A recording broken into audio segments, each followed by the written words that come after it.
ചാർലിയെ വിളിച്ചതിന് ശേഷം പപ്പ ആ വിവരം പറയാൻ വേണ്ടിയിട്ട് അടുക്കളയിലേക്ക് വന്നു. മോളെ, അയാൾ വിളിച്ചതും എന്തോ ചിന്തയിലായിരുന്നു അവൾ. പെട്ടെന്ന് തിരിഞ്ഞു നോക്കി. മോളെ, ടെൻഷനൊന്നും അടിക്കണ്ട, ഞാനവനെ വിളിച്ചിട്ടുണ്ടായിരുന്നു. അവൻ പള്ളിയിലായിരുന്നു, രാവിലെ കുർബാന കൂടാൻ പോയതാ. ഫോൺ സൈലന്റിലായതുകൊണ്ട് നീ വിളിച്ചിട്ട് കേൾക്കാഞ്ഞത്. അയാൾ ഒരു പുഞ്ചിരിയോടെ അവളെ നോക്കി പറഞ്ഞു. സത്യം പറഞ്ഞാൽ ഇത്രയും നേരം വിഷമിച്ചുകൊണ്ടിരുന്ന അവളുടെ മനസ്സിന് കുറച്ച് ആശ്വാസം കിട്ടിയത് അയാളത് വന്ന് പറഞ്ഞപ്പോഴാണ്. ഞാൻ അപ്പോഴേ പറഞ്ഞതല്ലേ അവൻ്റെ ഫോൺ സൈലൻ്റ് ആയിരിക്കുമെന്ന്. അല്ലാതെ നിന്നെയും കുഞ്ഞിനെയും വിട്ടിട്ട് അവൻ വേറെ വല്ലതും ചെയ്യുമെന്ന് നിനക്ക് തോന്നുന്നുണ്ടോ? അതെ, പുലിക്കളത്തിൽ ചാർലിയാണ് ഈ പാപ്പൻ്റെ മൂത്ത മകൻ.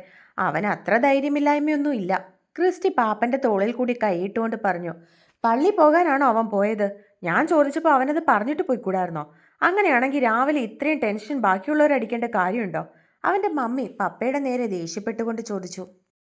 നിനക്ക് രാവിലെ ഇങ്ങനെ ബാക്കിയുള്ളവരുടെ മണ്ടയ്ക്ക് കയറാന്ന് നേർച്ച വല്ലതും ഉണ്ടോ?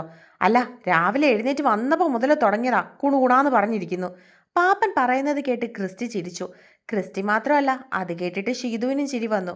അവരെല്ലാവരും ചിരിക്കുന്നത് കണ്ട് മമ്മി വല്ലാതെയായി. ഞാനൊന്നും പറയുന്നില്ല, അല്ലെങ്കിലും ബാക്കിയുള്ളവർ പറയുന്നതാണല്ലോ ഇവിടെ കുറ്റം. അവർ പറഞ്ഞുകൊണ്ട് പാത്രം കഴുകാൻ തുടങ്ങി. അങ്ങനെയങ്ങ് പിണങ്ങാതെ കൊച്ചേ. പപ്പ അവരുടെ അടുത്തേക്ക് ചെന്ന് അവരുടെ തോളിൽ കൂടി കൈയിട്ടുകൊണ്ട് പറഞ്ഞു.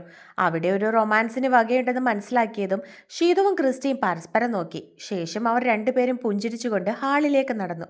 അവർ ഹാളിലേക്ക് ചെന്നപ്പോൾ റയാൻ കുഞ്ഞിനെയും എടുത്തുകൊണ്ട് താഴേക്ക് ഇറങ്ങി വരുന്നതാണ് കണ്ടത്. ചീത്തു, കുഞ്ഞവളെ കണ്ടതും റയാന്റെ കയ്യിൽ നിന്നും രണ്ട് കൈ നീട്ടി അവളെ എടുക്കാനെന്ന ഭാവേന നിന്നു. ഞാൻ ഇങ്ങോട്ട് ഇറങ്ങി വരാൻ നേരം വെറുതെ പോയെന്ന് നോക്കിയതാ. അപ്പോൾ എഴുന്നേറ്റ് കട്ടിലിരുന്ന് കണ്ണൊക്കെ തിരുമുന്നു കക്ഷി. റയാൻ ചിരിച്ചുകൊണ്ട് അവളെ നോക്കി പറഞ്ഞു. ചേട്ടത്തി, എനിക്കൊരു ചൂട് ചായ.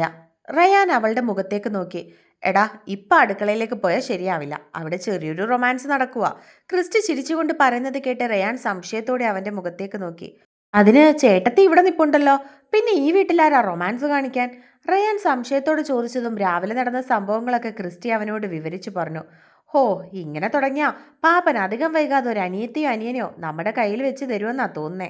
റയാൻ അവരെ കളിയാക്കിക്കൊണ്ട് അവരോട് പറഞ്ഞു. ഏയ്, അതൊന്നും ഉണ്ടാവില്ലായിരിക്കും. ക്രിസ്റ്റീം എന്തോ ആലോചനയോടെ അവനോട് മറുപടി പറഞ്ഞു. ഞാൻ കുഞ്ഞിനെ കൊണ്ടുപോയി പല്ലൊക്കെ തേപ്പിച്ചിട്ട് വരാം. അവൾ അവരെ രണ്ടുപേരെയും നോക്കി പറഞ്ഞതും അവർ തലയാട്ടി. ശേഷം അവൾ കുഞ്ഞിനെയും കൊണ്ട് മുകളിലേക്ക് പോയി. ചേട്ടത്തിക്ക് ഇതുവരെയും ചേട്ടായിയോട് ക്ഷമിക്കാൻ കഴിഞ്ഞിട്ടില്ല എന്ന് തോന്നുന്നു അല്ലേ? അവൾ പോകുന്നത് നോക്കി റയാൻ ക്രിസ്റ്റിയോട് പറഞ്ഞു. ഏയ്, അവർ തമ്മിലുള്ള പിണക്കം അത് കുറച്ച് ദിവസത്തേക്ക് മാത്രമേ കാണുള്ളൂ. അങ്ങനെ അധിക ദിവസമൊന്നും പിണങ്ങിയിരിക്കാൻ അവർക്ക് പറ്റില്ല. ക്രിസ്റ്റി അവനെ നോക്കി പുഞ്ചിരിച്ചുകൊണ്ട് പറഞ്ഞതും അവനത് ശരിയാണെന്നുള്ള അർത്ഥത്തിൽ തലയാട്ടി. അല്ല, നീ എന്നാ പോന്നത്? നീ അങ്ങോട്ടേക്ക് ചെല്ലുന്ന കാര്യം റിയോട് പറഞ്ഞിട്ടില്ലല്ലോ? ക്രിസ്റ്റി പുഞ്ചിരിച്ചുകൊണ്ട് അവനോട് ചോദിച്ചു. ഇതുവരെ പറഞ്ഞിട്ടില്ല. നിങ്ങളുടെ മാരേജിന് അവൾ ഇങ്ങോട്ടല്ലേ വരുന്നത്. അതുകൊണ്ട് ഞാൻ അങ്ങോട്ടേക്ക് ചെല്ലുമെന്ന് അവൾ ഒട്ടും തന്നെ എക്സ്പെക്റ്റ് ചെയ്യില്ല. പിന്നെ അവളുടെ ബർത്ത്ഡേ കൂടെ ആയതുകൊണ്ടാണ് ഞാൻ എങ്ങനെ ഒരു സർപ്രൈസ് പ്ലാൻ ചെയ്തത്. റയാൻ ക്രിസ്റ്റിയെ നോക്കി മറുപടി പറഞ്ഞു. ഫ്ലൈറ്റ് ബുക്ക് ചെയ്തിട്ടുണ്ട്, ഞായറാഴ്ച വൈകിട്ടാ ഫ്ലൈറ്റ്. അവൻ വീണ്ടും ക്രിസ്റ്റിയെ നോക്കി. അല്ല, അവൾ നിൽക്കുന്ന സ്ഥലമൊക്കെ നിനക്കറിയോ? അവൻ സംശയത്തോട് ചോദിച്ചു. ഇല്ല, അവളുടെ കൂടെ വർക്ക് ചെയ്യുന്ന അവളുടെ ഒരു ബെസ്റ്റ് ഫ്രണ്ട് ഉണ്ട്. പുള്ളിക്കാരിയായിട്ട് എനിക്ക് കോണ്ടാക്റ്റ് ഉണ്ട്. ആ കുട്ടിയോട് ഞാൻ സൂചിപ്പിച്ചിട്ടുണ്ട് കാര്യം. അവൾ ഹെൽപ്പ് ചെയ്യാന്നാ പറഞ്ഞത്. റയാൻ പറഞ്ഞതും അവൻ ശരിയെന്നുള്ള അർത്ഥത്തിൽ തലയാട്ടി. ഹോസ്പിറ്റൽ ഇടനാഴിയിലൂടെ തിരികെ ആദിത്യൻ്റെ റൂമിലേക്ക് നടക്കുമ്പോൾ മിസ്ബയുടെ ഹൃദയം ഇപ്പോഴും പടപടാന്ന് ഇടിക്കുകയായിരുന്നു. ആദത്തിൻ്റെ നെഞ്ചിലേക്ക് വീണ ആ നിമിഷത്തിൻ്റെ ചളിപ്പ് മാറ്റാൻ വേണ്ടി അവൾ വേഗം പുതിയ സിറിഞ്ചും മരുന്നുമായിട്ട് പെട്ടെന്ന് നടന്നു. വാതിൽക്കൽ എത്തിയപ്പോഴേക്കും അകത്തു നിന്നൊരു സ്ത്രീയുടെ ശബ്ദം കേട്ടു. വിസിറ്റേഴ്സ് ആരെങ്കിലും ആണോ എന്ന് അവൾ സംശയിച്ചു. പിന്നെ രണ്ടും കൽപ്പിച്ച് റൂം തുറന്ന് അകത്തേക്ക് കയറി. അവൾ അകത്തേക്ക് വന്നതും അവളെ കണ്ട് കട്ടിലിരിക്കുകയായിരുന്ന ആദം അവളെ നോക്കി ചുണ്ടിലൊരു കള്ളച്ചിരി ചിരിച്ചു. അവരെ കണ്ടപ്പോൾ തന്നെ മനസ്സിലായി അത് അവൻ്റെ മമ്മിയായിരിക്കുമെന്ന്. ആൻറ്റി, ഇഞ്ചക്ഷൻ എടുക്കണം. മിസ്പ പതുക്കെ ട്രേ ടേബിളിൽ വെച്ചുകൊണ്ട് പറഞ്ഞു. ആ മോളെ, എടുത്തോളൂ. മമ്മി സ്നേഹത്തോടെ മാറി നിന്നു. മിസ്പ സിറിഞ്ചുമായി ആദത്തിൻ്റെ അടുത്തേക്ക് വന്നു. അവൻ്റെ അടുത്തേക്ക് ചെല്ലും തോറും അവളുടെ ഹൃദയമിടിപ്പ് കൂടിക്കൊണ്ടിരുന്നു. അവൾ വല്ലാതെ പേടിച്ചാണ് നിൽക്കുന്നതെന്ന് മനസ്സിലാക്കിയ ആദം പതുക്കെ മമ്മിയെ നോക്കി. അല്ല മമ്മി, ഇവിടുത്തെ നേഴ്സുമാർക്ക് നല്ല ധൈര്യമായിരിക്കും അല്ലേ, പ്രത്യേകിച്ച് ഇഞ്ചക്ഷനൊക്കെ എടുക്കാൻ വരുമ്പോൾ? അവൻ ചിരിച്ചുകൊണ്ട് അവൻ്റെ മമ്മിയെ നോക്കി ചോദിച്ചു. പിന്നെ അല്ലാതെ, നേഴ്സുമാരായാൽ നല്ല ധൈര്യം വേണം. അവരും തിരികെ മറുപടി പറഞ്ഞു. അത് തന്നെയാ മമ്മി ഞാനും ആലോചിച്ചത്. പക്ഷെ ചിലർക്കാണെങ്കിൽ ഈ വലിപ്പമുള്ള മനുഷ്യരേക്കാ പേടി ഈ കുഞ്ഞു പാറ്റകളെയാ, അല്ല സിസ്റ്റർ? ആദം മമ്മിയെ നോക്കി കണ്ണു ചിമ്മി. മിസ്ബയുടെ മുഖം ആകെ ചുവന്നു തുടുത്തു. അവൾ ആദത്തെ ഒന്ന് രൂക്ഷമായി നോക്കി. വേഗം ആദത്തിന് ഇഞ്ചക്ഷൻ എടുത്തു. മരുന്ന് കുത്തിവെക്കുമ്പോഴും ആദം വേദന അഭിനയിക്കാതെ അവളെ തന്നെ നോക്കി ചിരിക്കുകയായിരുന്നു. ഇനിയൊരു പക്ഷേ അവൻ ഇഞ്ചക്ഷന് പേടിയാണെന്ന് അവൾ തിരികെ പറഞ്ഞ് കളിയാക്കിയാലോ? എടാ ചുമ്മാ അടങ്ങിയിരിക്കുക, ഓരോരുത്തർക്കും ഓരോ തരം പേടി കാണും. നീ വെറുതെ ആ കൊച്ചിനെ കളിയാക്കാതെ, മമ്മി അവനെ ശാസിച്ചുകൊണ്ട് പറഞ്ഞു. മോളുടെ പേരെന്താ? മമ്മി അവളെ നോക്കി ചോദിച്ചു. മിസ്ബ. അവൾ തിരികെ മറുപടി പറഞ്ഞു. ആഹാ, ബൈബിളിലെ പേരാണല്ലോ. അധികം അങ്ങനെ കേൾക്കാത്തൊരു പേര്. മമ്മി ചിരിച്ചു പറഞ്ഞുകൊണ്ട് ആദത്തിന്റെ അടുത്തേക്ക് വന്നിരുന്നു. വല്യമ്മച്ചിയിട്ട പേരാ. അവൾ പുഞ്ചിരിച്ചുകൊണ്ട് അവർക്ക് മറുപടി നൽകി. ആദം അവളെ തന്നെ നോക്കുകയായിരുന്നു. അവൾക്ക് വല്ലാത്തൊരു സൗന്ദര്യം പോലെ. മോളുടെ വീടോ? മമ്മി സംശയത്തോടെ വീണ്ടും ചോദിച്ചു. ഇവിടെ അടുത്ത് തന്നെയാ. അവൾ വീണ്ടും മറുപടി നൽകി. ഞാൻ പോട്ടെ? അവൾ മമ്മിയുടെ മുഖത്തേക്ക് നോക്കി ചോദിച്ചു. അതിനവർ തലയാട്ടി. മിസ്ബയുടെ സ്വഭാവം മമ്മിക്ക് വല്ലാതെ ഇഷ്ടപ്പെട്ടിരുന്നു. മിസ്ബ ഡ്യൂട്ടി ഉണ്ടെന്ന് പറഞ്ഞ് മുറിയിൽ നിന്നും പോയതിനു ശേഷം മമ്മി ആദത്തിന്റെ മുഖത്തേക്ക് നോക്കി. ഡാ ആദം, ആ കുട്ടി നല്ലൊരു പെങ്കൊച്ചാണല്ലോടാ. എന്തു പാവാ. അതിന്റെ സംസാരം കേൾക്കുമ്പോൾ തന്നെ അറിയാം ഒരു പാവം കൊച്ചാണെന്ന്. മമ്മി അവനെ നോക്കി പറഞ്ഞു. ആദം ഒന്നും മിണ്ടാതെ ജനലിലൂടെ പുറത്തേക്ക് നോക്കി ഒന്ന് പുഞ്ചിരിച്ചു. അതേസമയം തിരികെ നേഴ്സുമാരുടെ ക്യാബിനിലേക്ക് എത്തിയ മിസ്ബ ഒരു കസേരയിലേക്ക് ചെന്നിരുന്നു. പാറ്റയെ കണ്ട് പേടിച്ചതും ആദത്തിന്റെ ദേഹത്തേക്ക് വീണതും അവൻ മമ്മിയുടെ മുന്നിൽ വെച്ച് കളിയാക്കിയതുമെല്ലാം ഓർക്കുമ്പോൾ അവൾക്ക് വീണ്ടും ആ മുറിയിലേക്ക് പോകാൻ വല്ലാത്തൊരു ചളുപ്പ് തോന്നി. ഇനി എപ്പോ ചെന്നാലും അവൻ തന്നെ കളിയാക്കിയായിരിക്കും ഓരോന്ന് സംസാരിക്കുന്നതെന്ന് അവൾക്ക് തോന്നിയിരുന്നു. എന്താടി നീ അണ്ടിപോയ അണ്ണാനെ പോലെ ഇവിടെ വന്നിരിക്കുന്നേ? അവളുടെ കൂട്ടുകാരി ആതിര അവളെ നോക്കി ചോദിച്ചുകൊണ്ട് റിപ്പോർട്ട് എഴുതാൻ തുടങ്ങി. ആതിര കോളേജ് മുതലേ അവളുടെ ബെസ്റ്റ് ഫ്രണ്ട് ആയിരുന്നു. ആതിര പറഞ്ഞിട്ടാണ് അവൾ ഈ ഹോസ്പിറ്റലിലേക്ക് അപ്ലൈ ചെയ്തിരുന്നത്. മിസ്ബ ചുറ്റിനും നോക്കി ആരുമില്ലെന്ന് ഉറപ്പ് വരുത്തിയതിനു ശേഷം ആതിരയുടെ കൈകളെ പിടിച്ചു. എടി, എനിക്കൊരു അബദ്ധം പറ്റി, അവൾ നഖം കടിച്ചുകൊണ്ട് പറഞ്ഞു. എന്താടി, മരുന്ന് വല്ലതും മാറി കുത്തിവെച്ചോ? ചുറ്റിനും ആരുമില്ലെന്ന് ഉറപ്പ് വരുത്തിയ ശേഷം ആതിര സംശയത്തോടെ അവളോട് ചോദിച്ചു. അതൊന്നും അല്ലടി, ആ 204 നമ്പറിലെ പേഷ്യൻ്റ് ഇല്ലേ ആദം, ഞാൻ മരുന്ന് കൊടുക്കാൻ ചെന്നപ്പോൾ അവിടെ ഒരു പാറ്റ പറന്നു. ഞാൻ പേടിച്ച് നേരെ ചെന്ന് വീണത് അങ്ങേരുടെ നെഞ്ചിലേക്കാടി, അവൾ ആതിരയോട് പതിയെ പറഞ്ഞു. അത് കേട്ടതും ആതിര ചിരിക്കാൻ തുടങ്ങി.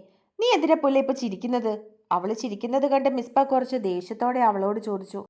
പിന്നെ ചിരിക്കാതെ ഞാനെന്ത് വേണം? ഒന്നുമില്ലെങ്കിൽ നീ ഒരു നേഴ്സല്ലേടി, എന്നിട്ട് വെറും ഒരു പീറ പാറ്റ നിനക്ക് പേടിയാണെന്ന് പറഞ്ഞാ ആരാ ചിരിക്കാതിരിക്കുന്നേ? അത് മാത്രാണോ? അങ്ങേരെ ഒരു ആക്സിഡന്റ് കഴിഞ്ഞിട്ട് വന്ന് കിടക്കുക. അങ്ങേരുടെ മണ്ടേ നീ ഇടിച്ചു കയറിയെന്ന് പറഞ്ഞാ അയാളുടെ ബോധം പോയി കാണുമല്ലോ. ആതിര വീണ്ടും അവളെ കളിയാക്കിക്കൊണ്ട് പറഞ്ഞു. ശരീരമുള്ള ആളല്ലേ, എൻ്റെ ഈ കുഞ്ഞു ശരീരം വെച്ച് അയാളുടെ ദേഹത്ത് വീണ അയാൾക്ക് പ്രത്യേകിച്ചൊന്നും സംഭവിക്കാൻ പോകുന്നില്ല. പിന്നെ ആക്സിഡന്റ് കഴിഞ്ഞിരിക്കുന്നതുകൊണ്ട് വേദനിച്ചു കാണുമായിരിക്കും. ഞങ്ങൾ രണ്ടുപേരും കൂടി കട്ടിലേക്ക് മലർന്നു വീണു. കുറേ നേരം ഞാൻ അവൻ്റെ മേത്തായിരുന്നു. എനിക്ക് ഓർക്കുമ്പോഴേ നാണം വരുന്നു. പോരാത്തതിന് അവൻ്റെ മമ്മിയുടെ മുന്നിൽ വെച്ച് അവനെന്നെ കളിയാക്കുകയും ചെയ്തു. എനിക്കിനി ആ മുറിയിലേക്ക് പോകാൻ തന്നെ ചളുപ്പ് തോന്നുക. മിസ്ബ അവളെ നോക്കി ദയനീയമായി പറഞ്ഞു. പക്ഷെ അത് പറയുമ്പോഴും മിസ്ബയുടെ ചുണ്ടിൽ ഒരു ചെറിയ പുഞ്ചിരി ഉണ്ടായിരുന്നു. മിസ്ബയുടെ കണ്ണുകളിലെ ആ തിളക്കം കണ്ട ആതിരയും പതുക്കെ പുഞ്ചിരിച്ചു. ജീവിതത്തിൽ ഒരുപാട് തോറ്റുപോയ തൻ്റെ കൂട്ടുകാരിയുടെ മനസ്സിൽ പുതിയൊരു വെളിച്ചം വീഴുന്നത് അവൾ തിരിച്ചറിയുകയായിരുന്നു. കുഞ്ഞിനെ പല്ല് തേപ്പിച്ച് നിർത്തിയതും റൂമിന്റെ വാതിൽ തുറന്ന് ചാർലി അകത്തേക്ക് കയറി വന്നതും ഒന്നിച്ചായിരുന്നു. അപ്പേ, അവനെ കണ്ടതും കുഞ്ഞ് ഓടിച്ചെന്നു. അവൻ കുഞ്ഞിനെ പൊക്കിയെടുത്തു. എൻ്റെ കുഞ്ഞിന്ന് രാവിലെ എഴുന്നേറ്റോ? അവൻ കുഞ്ഞിന്റെ കവളിലൊന്ന് ചുംബിച്ചുകൊണ്ട് പറഞ്ഞു. അപ്പ എവിടെ പോയതാ? അവൾ അവന്റെ മുഖത്തേക്ക് നോക്കി.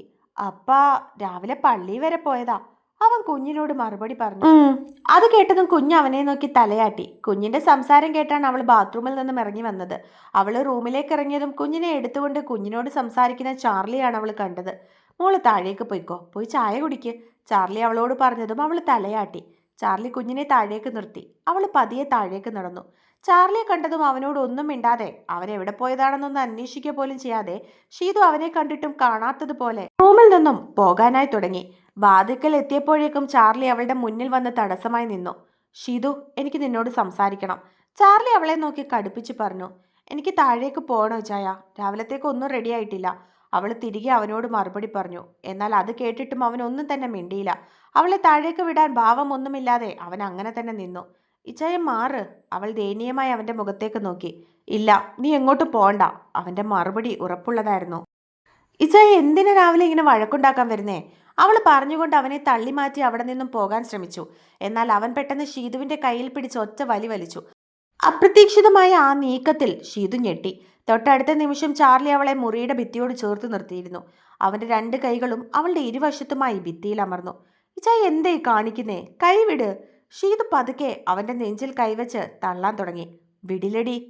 ചാർലിയുടെ കണ്ണുകളിൽ വല്ലാത്തൊരു പ്രണയവും ദേഷ്യവും സങ്കടവും ഒക്കെ കലർന്നിട്ടുണ്ടായിരുന്നു. അവൻ അവളുടെ മുഖത്തേക്ക് മുഖം അടുപ്പിച്ചു. ഇന്നലെ മുതൽ നീ എന്നെ ഇങ്ങനെ ഭ്രാന്ത് പിടിപ്പിക്കുന്നു. ഞാൻ നിന്റെ മുന്നിൽ ഒരു തെറ്റുകാരനായിരിക്കും, വലിയൊരു പാപിയായിരിക്കും. പക്ഷേ ഈ ഒഴിഞ്ഞുമാറൽ എനിക്ക് സഹിക്കാൻ പറ്റുന്നില്ല ഷീതു. നീ എന്നെ ചീത്ത വിളിക്ക്, അല്ലെങ്കിൽ തല്ലിക്കോ. പക്ഷേ ഇങ്ങനെ എന്നിൽ നിന്നും അകന്നു നിൽക്കരുത്. എനിക്ക് എൻ്റെ പ്രാണനാണ് നീ.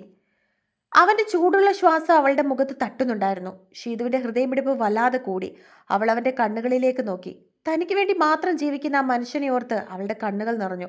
അവളുടെ ആ വിറയ്ക്കുന്ന ചുണ്ടുകളിലേക്കും നിറഞ്ഞ കണ്ണുകളിലേക്കും നോക്കി നിന്ന ചാർലിക്ക് ഇനി സ്വയം നിയന്ത്രിക്കാൻ കഴിഞ്ഞിരുന്നില്ല.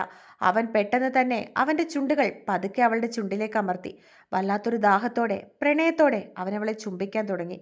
ഷീതു ഞെട്ടിപ്പോയി. അങ്ങനെ ഒരു പ്രവൃത്തി അവനിൽ നിന്നും അവൾ ഒട്ടും തന്നെ പ്രതീക്ഷിച്ചിരുന്നില്ല.